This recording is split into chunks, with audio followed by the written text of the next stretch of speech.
গল্প অন্য গল্প।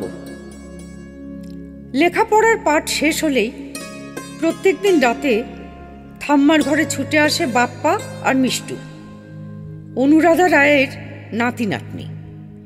1 ঘন্টার ছুটি, তারপরে খাওয়া এবং ঘুম। আজ এলো না দেখে নিজেই ওদের পড়ার ঘরে এলেন। পড়ার ঘর ফাঁকা, ওদের মাকে পাওয়া গেল রান্নাঘরে। জিজ্ঞেস করলেন, মৌ, তোমার দস্যি দুটো গেল কোথায়? অন্যদিন হুমড়ি খেয়ে কোল দখল করার লড়াই চলে, আজ তো তাদের টিকিটই নেই। মৌ হেসে বলল, ও তাই বুঝি? আমি তো জানি আপনার কাছেই গেছে। কে জানে, বলা যায় না, হয়তো দুজনে হুটোপুটি করছে ছাদে বা বারান্দায়। আপনি ঘরে যান, আমি দেখছি। বেশি খুঁজতে হলো না, দেখা গেল বারান্দার রেলিংয়ে ভর দিয়ে ভাই বোনে বক বক করছে, সিরিয়াস মুখ। মা এসে পিছনে দাঁড়িয়েছে, হুঁশি নেই। মিষ্টু বলল, এই দাদা, যাবি না ঠাম্মার ঘরে? এক্ষুনি ডাকবে কিন্তু। বাপ্পা বলল, ধুত, ভালো লাগছে না। ঠাম্মার ওই রূপকথার গল্প আমার আর শুনতে ভালো লাগে না।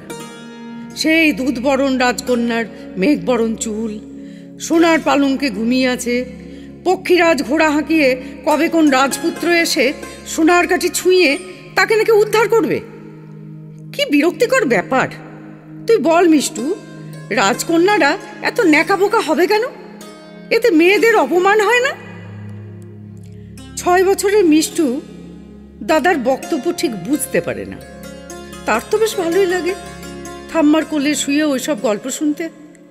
ও তো কল্পনায় দেখতে পায় ঝড়ের বেগে রাজপুত্র আসছে ঘোড়া ছুটিয়ে, ভয়ে সরে যাচ্ছে আকাশের মেঘ, বনে জঙ্গলে ধুমধুমার কাণ্ড, দুষ্টু লোকে কিডন্যাপ করে নিয়ে এসেছে ফুটফুটে এক রাজকন্যাকে, ঠিক যেন মিষ্টুর মতো দেখতে। তাকে উদ্ধার করতে তলোয়ার উঁচিয়ে রাজপুত্র আসবে, এতে দোষটা কোথায়? সে বলে, কেন রে দাদা অপমান হবে মেয়েদের?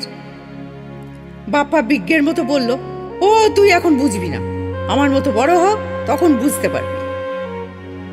মৌ এগিয়ে এসে বলল, কেন বুঝবে না বাপ্পা? যুক্তি দিয়ে বোঝাও, ঠিক বুঝতে পারবে। বাপ্পা বলল, তুমিই বলো না মা, বীরত্ব কি শুধুই ছেলেদের আছে, মেয়েদের নেই? ঝাঁসির রানী লক্ষ্মীবাই কিরকম বীরের মতো যুদ্ধ করেছিলেন। ইংরেজদের হাতে ধরা দেবেন না বলে রাজপ্রাসাদের অত উঁচু ছাদ থেকে লাফ দিয়ে ঘোড়ার পিঠে চড়ে পালিয়ে গেছিলেন না? মিষ্টু ফ্যাল ফ্যাল করে দাদার দিকে তাকিয়ে থাকে, মাথা মুন্ডু কিছুই বুঝতে পারে না। মৌ বলল, এবার বুঝেছি। তোমাদের নিশ্চয়ই এর মধ্যে স্বাধীনতা আন্দোলনের ইতিহাস পড়ানো হয়ে গেছে ক্লাসে, তাই না? তাই ভাবি, আমার ছেলেটার আর রূপকথার গল্প ভালো লাগছে না কেন। এরপরে তো মাতঙ্গিনী হাজরা, প্রীতিলতা ওয়াদ্দেদার, এদের কথাও জানতে পারবে। বাপ্পা বলল, সে ম্যাম যখন পড়াবেন পড়াবেন, এখন তুমিই বলো না মা ওদের কথা। মৌ বলল, নিশ্চয়ই বলবো। আরও অনেক বীর এবং সাহসী মহিলার কথাও বলবো, যেমন ধরো Florence nightingale, sister Nivedita, mother Teresa, Helen Keller, এরকম বহু পৃথিবী বিখ্যাত মহিলা। আর মাতঙ্গিনী হাজরা তো আমাদের পশ্চিমবাংলার মেদিনীপুর জেলার মানুষ। সেই সময় গরিব কৃষকদের ওপরে জমিদার এবং ইংরেজদের অত্যাচারের প্রতিবাদ করার জন্য স্বাধীনতা আন্দোলনে যোগ দিয়েছিলেন।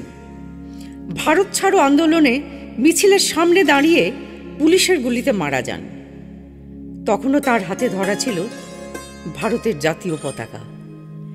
এখন সব কথার হয়তো মানে বুঝতে পারছো না, পরে বুঝবে।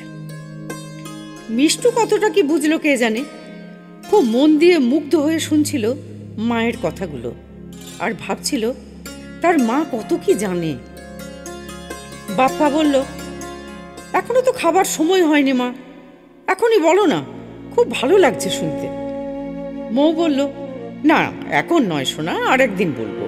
ভাত চাপিয়ে এসেছি, এখন রান্নাঘরে অনেক কাজ। যাও ঠাম্মার কাছে যাও, একবার দেখা করে এসো, না হলে উনি খুব দুঃখ পাবেন। দুজনে গোমরা হয়ে ঠাম্মার ঘরে ঢুকলো। ঠাম্মাও গম্ভীর, ভারী গলায় বললেন, বুঝতে পারছি ঠাম্মাকে আর দরকার নেই। ঠাম্মার গোলও পছন্দ নয়, ঠাম্মার গল্পও পছন্দ নয়, তাই তো? মিষ্টু গুটি গুটি পায়ে এসে ঠাম্মার গালে একটা হামু দিয়ে কোল ঘেঁষে বসে পড়ল। বাপ্পার দিকে তাকিয়ে ঠাম্মা বললেন, কি হলো দাদু সোনা, তুমি কি কাছেও আসবে না? আজ কিন্তু একটা অন্যরকম গল্প বলবো। বাপ্পার চোখ মুখ উজ্জ্বল হয়ে উঠল। বলল, কি গল্প? ঠাম্মা বললেন, কাছে এসো, আগে একটা জিনিস দেখাবো, তারপরে গল্প। বাপ্পা কাছে আসতেই বালিশের তলা থেকে একটা ছবি বের করে দেখিয়ে বললেন, এতক্ষণ মায়ের কাছে যার গল্প শুনছিলে, এটা হলো তার ছবি, মাতঙ্গিনী হাজরা। বাপ্পা বলল, তুমি মাতঙ্গিনী হাজরাকে চিনতে? ঠাম্মা বলল, আরে না না, আমি চিনব কি করে, আমার তো তখন জন্মই হয়নি। আমার বাবা চিনতেন, বাবাও তো স্বাধীনতা সংগ্রামী ছিলেন। বাবার কাছে সেই সময়ের স্বাধীনতার লড়াইয়ের কত ঘটনা শুনেছি, ভাবলে এখনো গা শিউরে ওঠে। যারা বিখ্যাত হয়েছেন তাদের নাম আমরা জানি। কত শত মহিলা আড়ালে থেকে দেশের জন্য কত কাজ করে গেছেন, তাদের কেউ মনে রাখেনি। বাপ্পা বলল, বলো না ঠাম্মা, তুমি কি জানো? ঠাম্মা বললেন, এখন বলো না ঠাম্মা, তাই না? ঠাম্মাকে তো বয়কট করে দিয়েছিলে সোনা। ভাগ্যিস মৌয়ের পিছনে দাঁড়িয়ে তোমাদের সব কথা শুনে ফেলেছিলাম, তা না হলে ঠাম্মার কপালে যে কি দুঃখ ছিল কে জানে। বাপ্পা বলল, সরি ঠাম্মা। দাদার দেখা দেখি মিষ্টু বলল, সরি ঠাম্মা।